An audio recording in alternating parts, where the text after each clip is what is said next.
Bien, como les anunciábamos, Gustavo Arma, Gustavo, muchas gracias por estar. Gracias por la invitación. Bien, como te decía antes, no vamos a hablar de, no nos vamos a meter en las PISA en particular porque es el síntoma de algo, ¿no?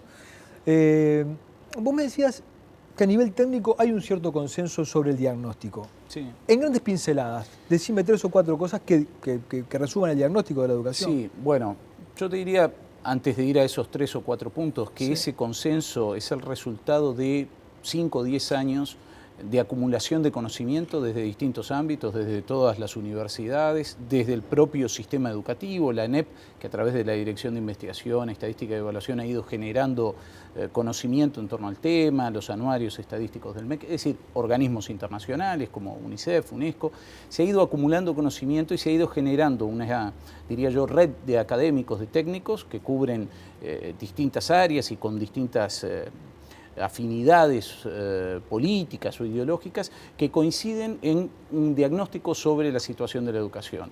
Básicamente que la educación uruguaya, por su estructura curricular, por sus contenidos, por su formato, por sus prácticas de evaluación, genera de algún modo incentivos para la desafiliación educativa o la deserción. Uno de los puntos que más resalta, yo diría es más impactante a mi juicio que los resultados de la prueba PISA, son los bajos niveles de culminación de la educación media que tiene Uruguay, que afortunadamente creo con el debate que se ha generado en torno al tema hoy, la opinión pública los domina en alguna medida. Grosso modo, el 70% logra terminar la educación media básica, un 30% ni siquiera culmina ese ciclo que es obligatorio desde hace casi 5 décadas, y apenas el 40%, grosso modo, 37-38% termina toda la educación media superior. Por lo tanto, 2 de cada 3 o 7 de cada 10 no logran terminar la educación obligatoria conforme la ley del 2008. Tremendo, eso muestra tremendo. que Uruguay tiene niveles de deserción, desafiliación elevadísimos, que se explican a mi juicio por los obstáculos que hay en la trayectoria educativa, cómo está estructurado el sistema en términos de currículum, de contenido, de formato, la ruptura radical que hay entre la educación primaria y la educación media básica. Esto era parte del diagnóstico en realidad de la CEPAL, de la Oficina Montevideo, bajo la dirección de CEPAL hace 20 años, de Germán Rama. Cuando se elaboró como uno de los pilares de la reforma educativa de Rama, la reforma curricular del ciclo básico, Plan 96, la enseñanza por área, tratando de tener menos docentes, bueno, en definitiva el argumento o el diagnóstico que estaba detrás es que hay una ruptura entre la educación primaria, ¿a qué nos estamos refiriendo? Escuelas relativamente pequeñas, más continentadoras, con un único docente, con un único adulto, que es referente integral, comprensivo del conocimiento para los alumnos, y de allí se pasa en el 7º grado, primer año de educación media básica, a 14 asignaturas, a 14 docentes, a 14 adultos, a prácticas de evaluación muy diferentes a la de la educación primaria, y esa ruptura, creo yo, y luego de haber analizado bastante la currícula de distintos sistemas educativos del mundo, no solo de la región, sino de otras regiones y de los países más, sin lugar a dudas. ¿Y qué papel juega el sistema tan centralizado? También yo diría que contribuye, obstaculiza la innovación de los centros educativos y la capacidad de adaptar la propuesta a distintos contextos y a distintos públicos. Perdóname una cosa, digamos, como vos bien decías, hay mucho diagnóstico sobre este asunto, ¿sí? Uno de los aspectos, y vamos a hablar de este en particular, que es el de cuando uno ve los países que mejor funcionan, son sistemas descentralizados, ¿sí?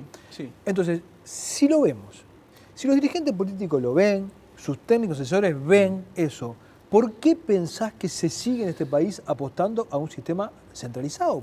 Sí, bueno, yo creo que ahí pesa mucho la tradición del propio sistema educativo, más allá de las posiciones ideológicas que lo respaldan. Creo que la trayectoria institucional del sistema educativo condiciona muy fuertemente las políticas que se adoptan. Este es un sistema cuyo ADN es centralista, y me refiero a la constitución del sistema educativo uruguayo, sobre todo de la educación primaria, en el último cuarto del siglo XIX con la reforma bareliana. Pero quiero acotar un punto que me parece, digamos, para dar un pantallazo histórico. Si uno mira Uruguay en el siglo XX, en la primera mitad del siglo XX o entre el último cuarto del siglo XIX, con el inicio de la Reforma Vareliana y la primera mitad del siglo XX, Uruguay hizo bien la primera mitad de la tarea. Logró universalizar el acceso a la educación primaria y que más o menos todos lograran terminar la educación primaria. Es decir, ese nivel básico para incorporarse al mercado laboral en las sociedades industriales del siglo XX. La segunda mitad de la película o de la tarea, que la lograron desarrollar con éxito los países más desarrollados y algunos países muy contados de América Latina, es universalizar la educación media.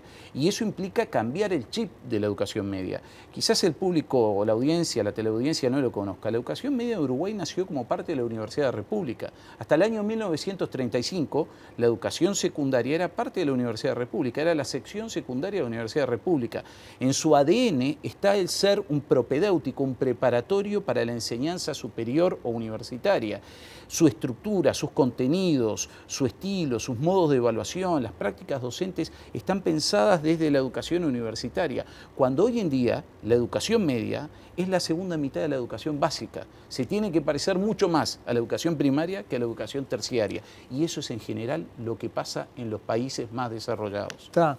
Ahora, ese aspecto, ¿no?, que ha sido, porque uno a veces siente que lo que hay son justificaciones, sí, ¿no? sí. Y vamos a hablar de dos asuntos.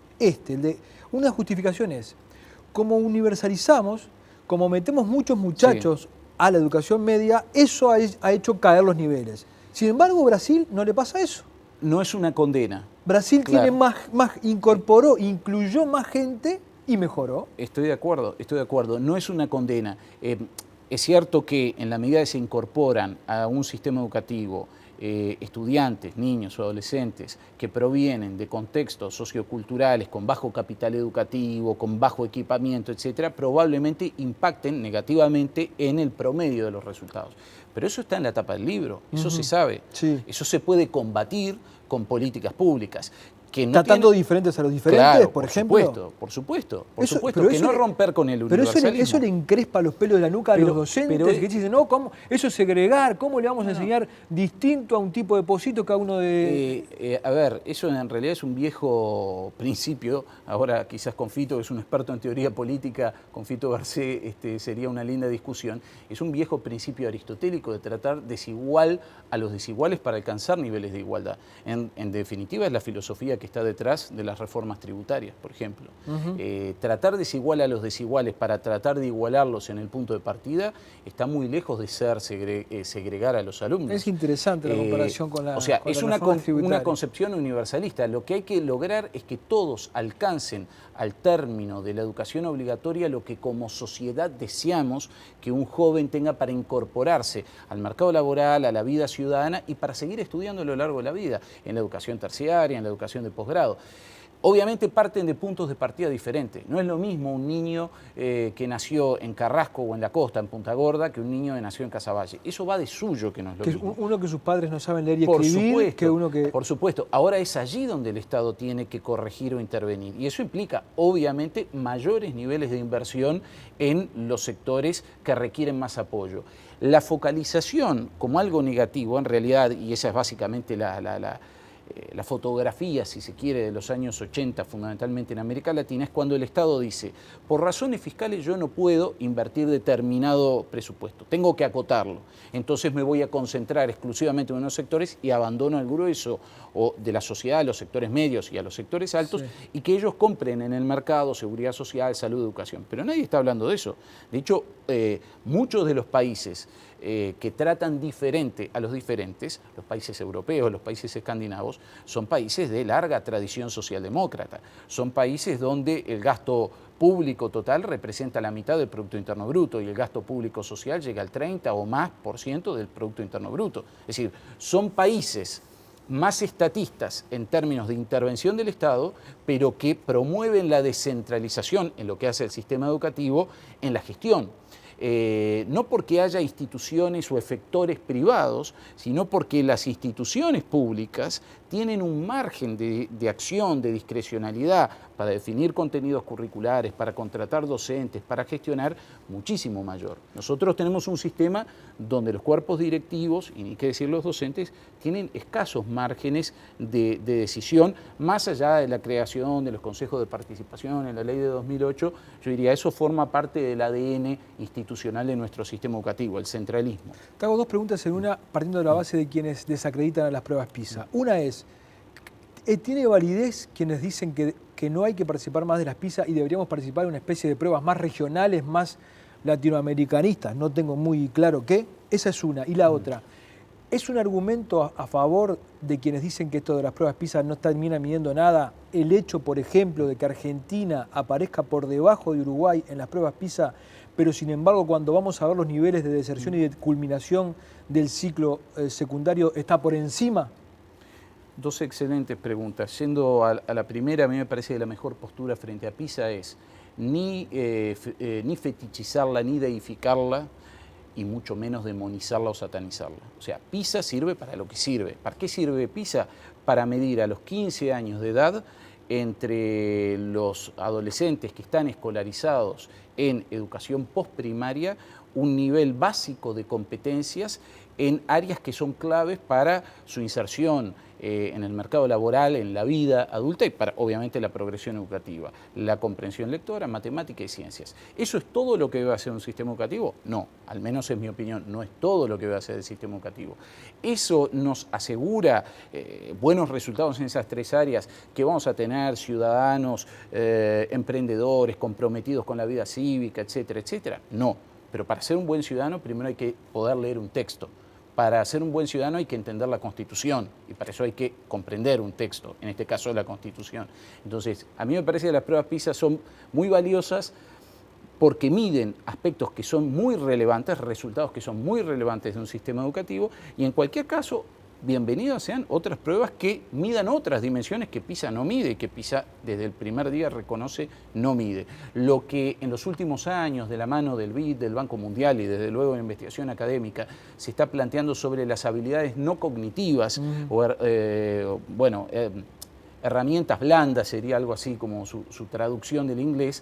Bueno, eso obviamente no lo mide PISA. ¿Y a qué me refiero? Bueno, la capacidad de trabajar en equipo, clave para alguien que se va a incorporar en una empresa, la capacidad de emprender, la frustración, la capacidad de postergar la satisfacción inmediata, por ejemplo, tiene que ver con el ahorro o con el esfuerzo. Bueno, todas esas habilidades no cognitivas que se desarrollan fundamentalmente en la adolescencia y juventud, PISA no las mide.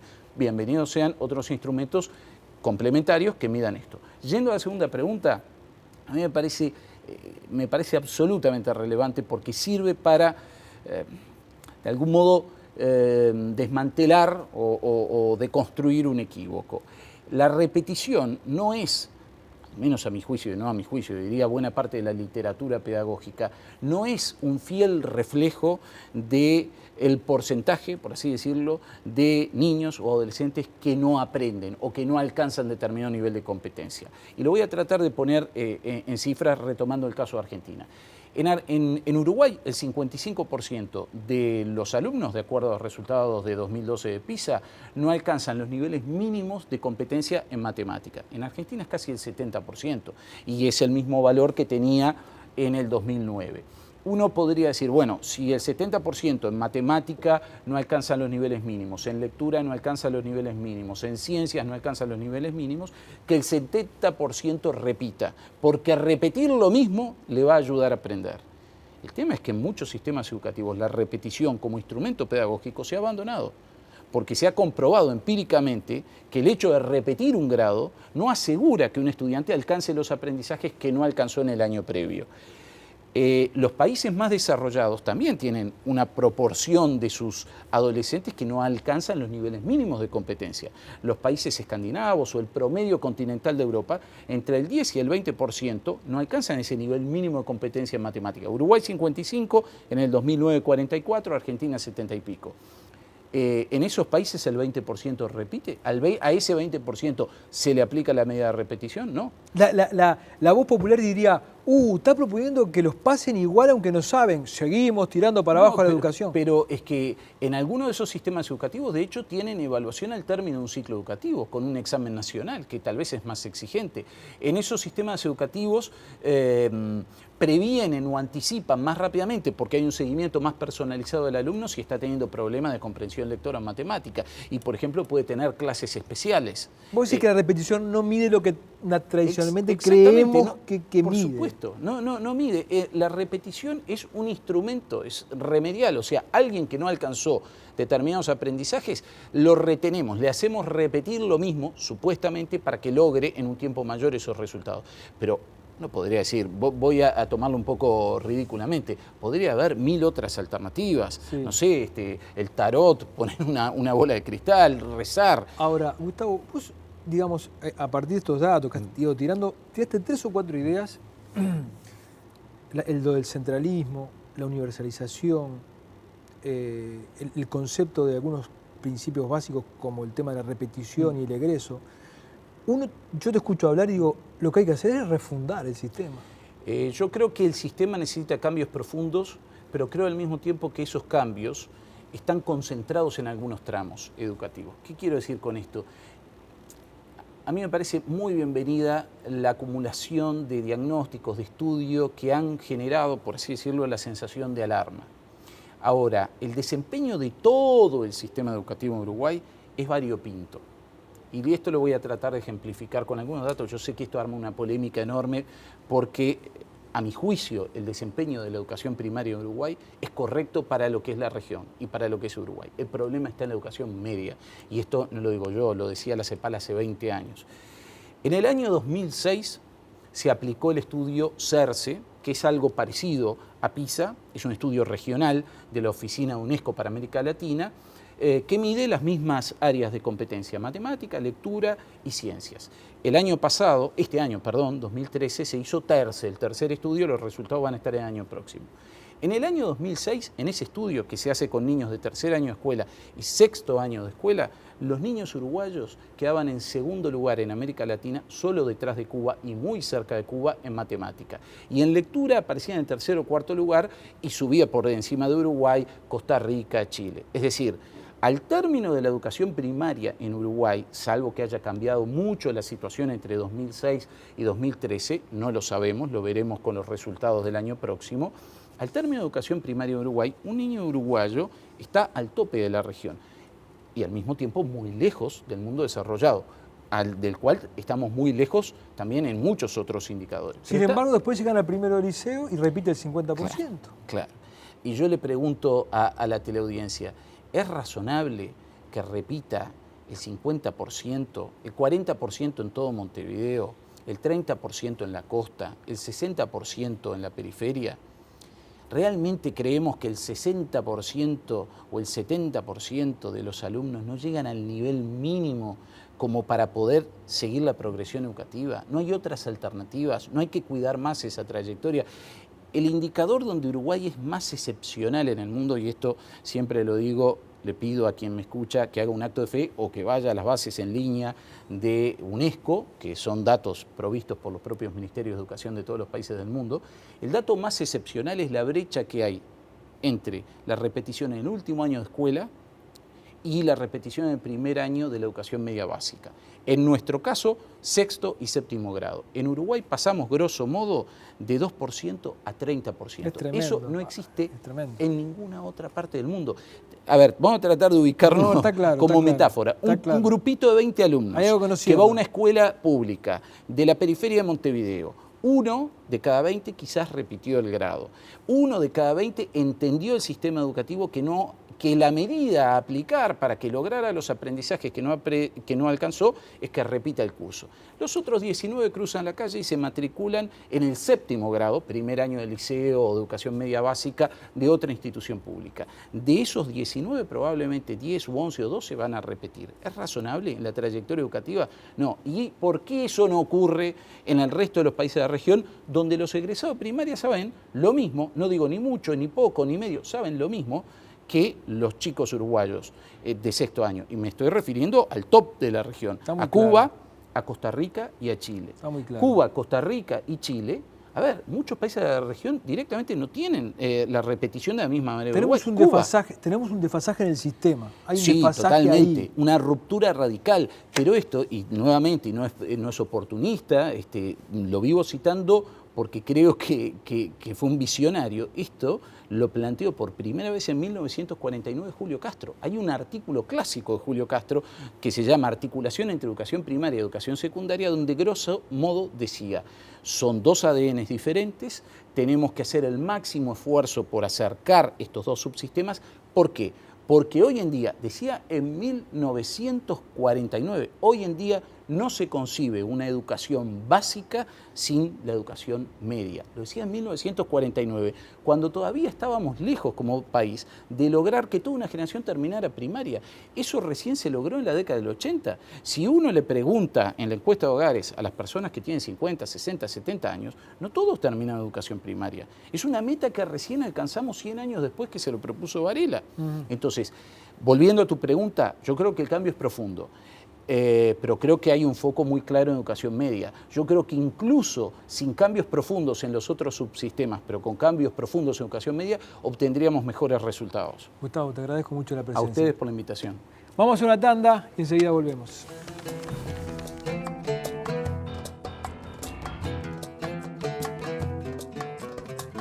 Presenta Beneficia, el plan de soluciones de salud, seguridad y servicios más completo del país. Catunasi, terminal especializada de contenedores del puerto de Montevideo. La tienda del espía. Entérese de todo. Jaume y Seré, su socio estratégico en comercio exterior y logística.